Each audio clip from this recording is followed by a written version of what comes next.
Hello, my name is Brian James Shanley, Christian author, lecturer, theologian, philosopher, historian, debater, whatever you want to call it. And you are listening to episode number 1, the premiere of a brand new playlist on my YouTube channel. And this playlist is going to be called Brian James Shanley Raw. If you know me, you're probably asking, did he name it after WWF Wrestling Monday Night Raw? No, I named it after Eddie Murphy Raw, although I'm probably going to curse far less. That's a joke. Pause for laughter. Essentially, here's the deal.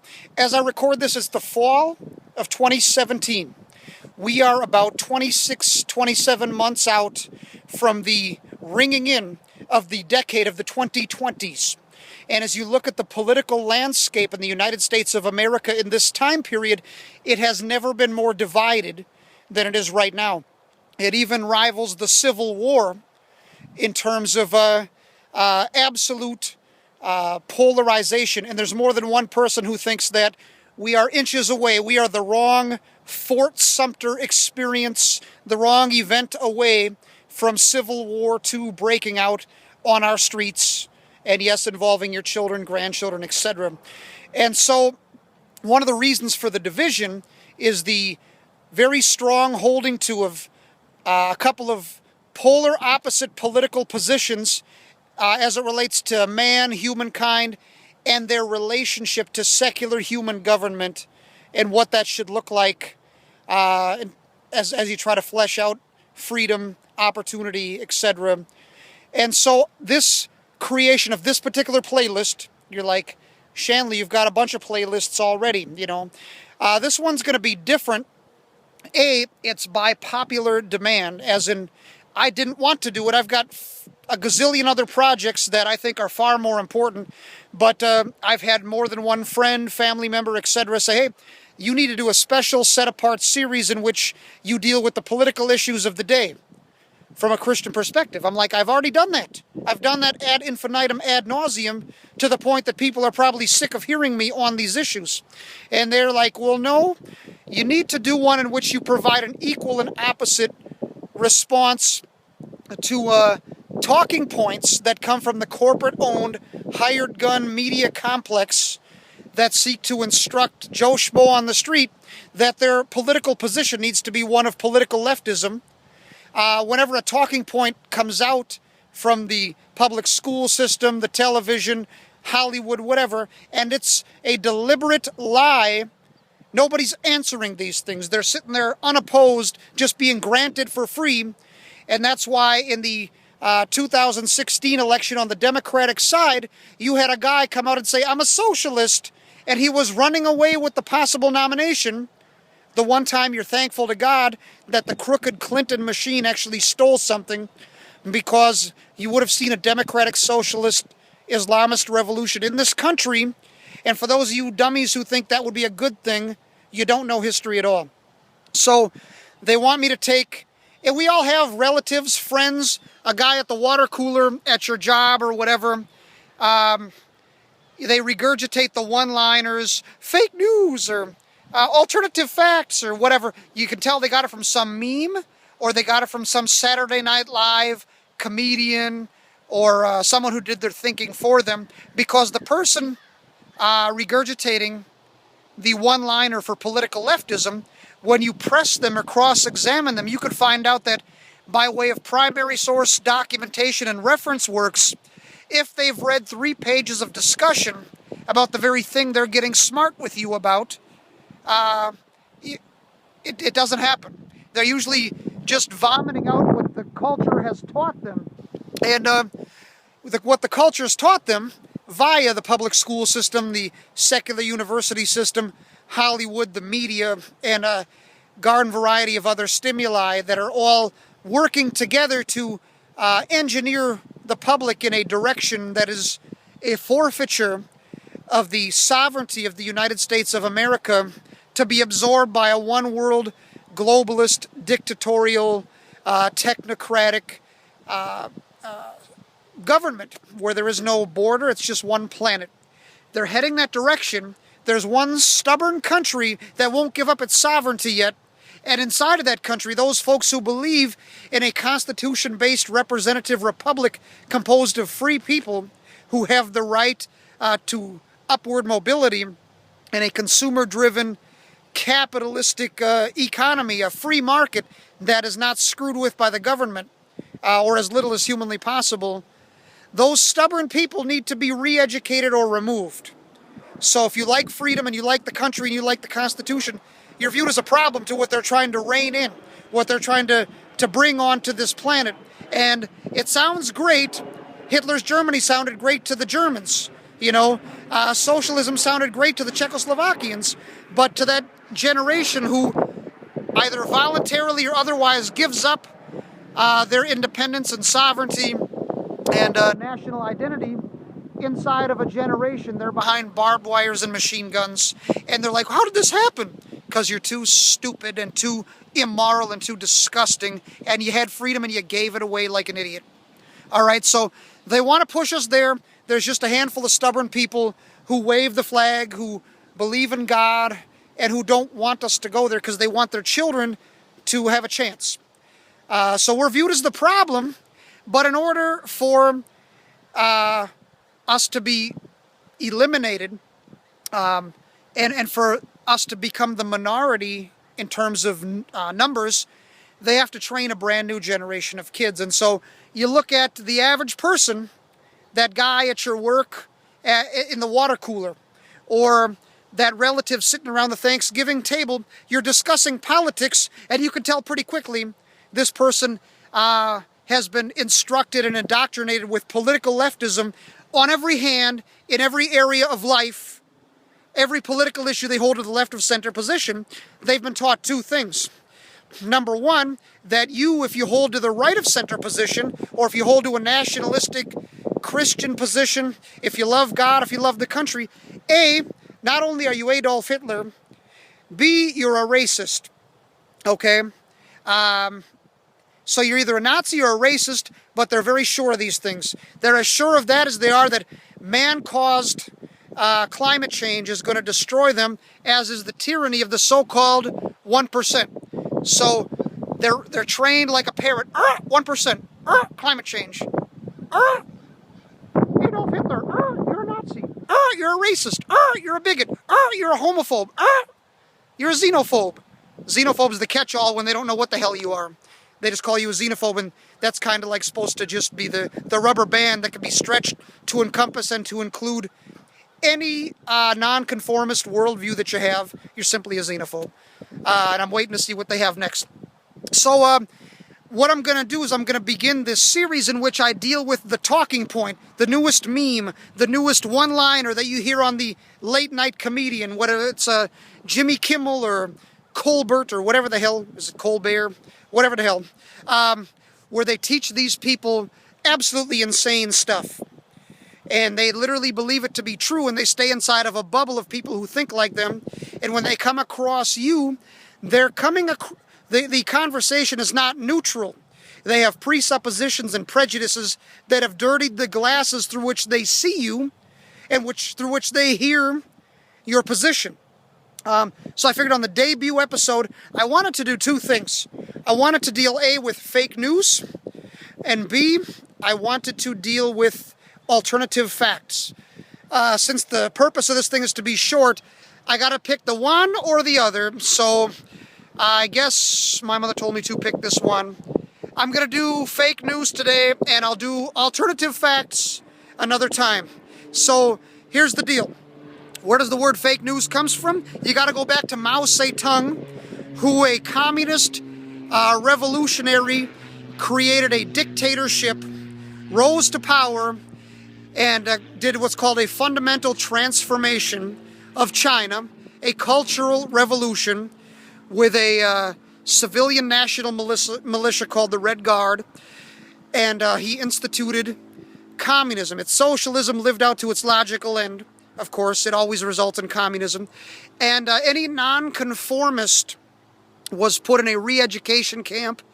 And of course, there was mass graves, mass starvation. When you take a land redistribution, take from the haves and give to the have-nots, Jackie Chan Doe over here has been having a farm for 100 years. It's unfair.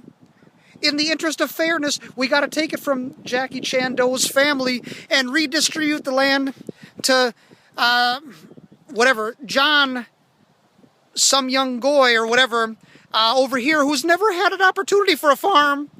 What happened is you gave farmland to a dude that doesn't know farming. Okay? You gave something to someone that they're not equipped to handle, which is a government-planned economy and a forced redistribution of resources.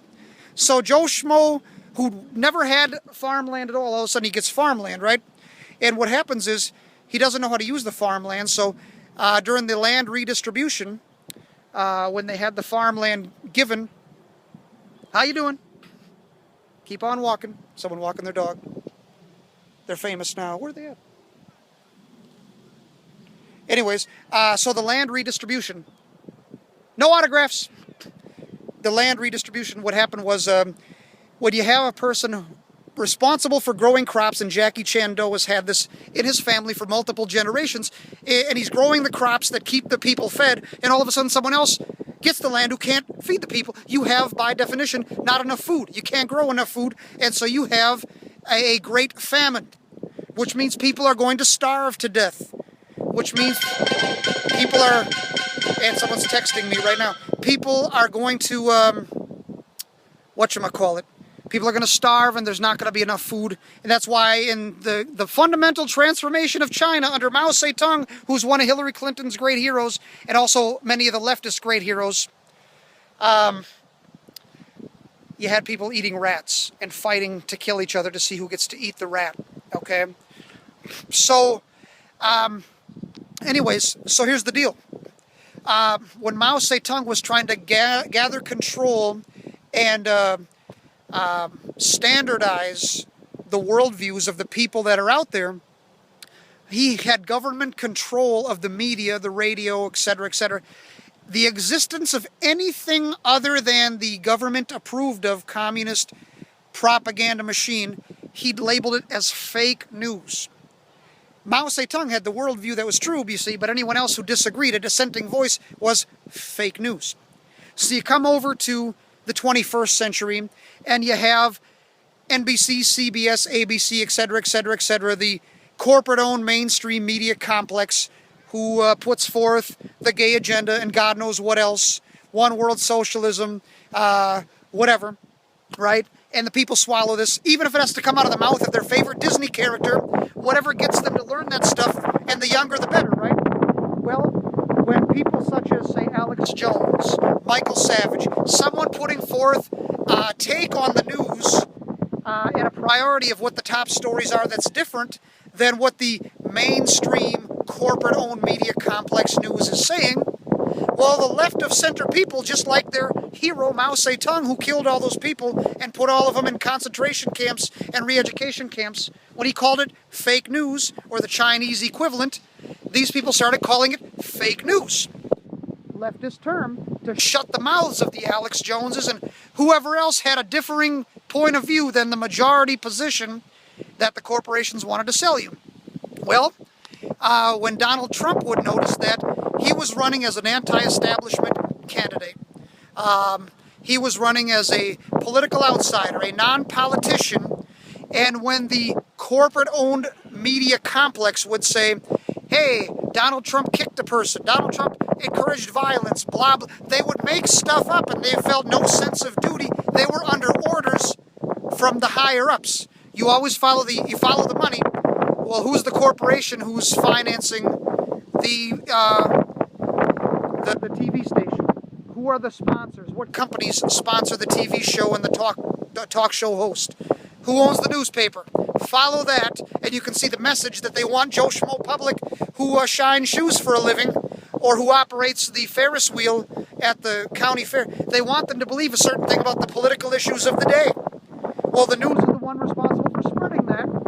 So, when Trump comes out and says, hey, I love America, the United States flag will be first, America will be first, they don't want that because it's antithetical and it's opposite to their one world socialist, let's let America be absorbed into a one-world socialist government. America's enjoyed hemispheric privilege, and the people here have had it too good for too long, so their resources and their money and their opportunities need to be redistributed all over the globe so that America is made just as third world as everyone else. But Trump is coming along saying, America first? We got to stop this. So they were making up crap.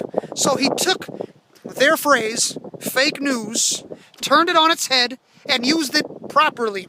For them, fake news is anyone who has an anti-establishment position. For Donald Trump and people right of center, fake news simply means those people who are under orders from higher-ups and are willing to lie to the public in order to make headlines that don't exist for Joe Schmo public. And so we've dealt with the word fake news, where Trump he just declares it fake news. He got the term from the Clintons and the left of center people who got it from Mao Zedong, who was a dictatorial communist killer, even though Hillary likes to wear Mao Zedong shirts all the time, because she's cut from the same fabric as Mao Zedong. Just let her get some power, ever, in life. You'll see exactly what the heck I'm talking about. You'll see the kind of bullet we dodged, that she's not there. So the word fake news, Trump got it from the left of center Americans, who got it from Mao Zedong, who was a communist, redistributionist, killer. And so he's taken their term, turning it on its head, and it's funny. It's meant to be funny, and if you're educated and you know, it's one of those jokes where if you're too stupid and you don't know the cultural reference, then you can't laugh about it. All right? We all know jokes like that. And him using the term fake news to call someone out when they're deliberately lying. A happened, and CNN's going to report that B happened. No, that's fake news. You are lying, and you're lying to try to assassinate the character of the only anti-establishment, pro-American candidate that there was. So I've just demythologized the word fake news, and I also introduced you to this forthcoming series that's going to unfold. Every time some jackass has a meme or a phrase from a Saturday Night Live show that's meant to make right-of-center people who like the country, who like America, and who like God look stupid, look Nazistic, look racist, look evil, I'm going to come on here and I'm going to rip it to shreds, and I dare them to respond. I would like one of them right here so I could rip them to shreds verbally in front of your face for you to see. But so far, none of them have the guts. So I'm just going to do this for you. This is by popular request.